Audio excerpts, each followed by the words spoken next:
আসসালামু আলাইকুম। আগের ভিডিওটা বড় হয়ে গেছিল, এই কারণে খামু যে এই ভিডিওটা দিবার পাই নাই। এই যে স্টিক লইছি মানে একদম রসালো স্টিক, ঠিক আছে। আমি আবার মনে করেন চামচ দিয়ে খাওয়াবেন না, তো মনে করেন খাওয়াই না বংশ বলবেন না, চামচ দিয়ে খাওয়াবেন না, হাত দিয়ে খাই। দাঁতে জিনিসটা দেখাই আপনার একটু, এই দেখেন, ঠিক আছে?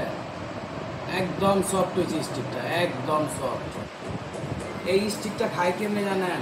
এই যে একদম ঘরোয়া ভাবে বানাই না, একদম ঘরোয়া ভাবে লইবেন। বেশি কিছু বানানোর পাই নাই, সময় পাই নাই, তাই এটি দিয়ে চাপাই দিতেছি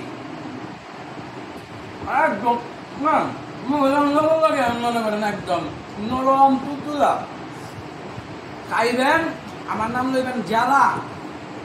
খাইবেন, আমার লোকে যোগাযোগ করবেন, অবশ্যই আমি খাওয়ানোর ব্যবস্থা করে দেবো ইনশাআল্লাহ।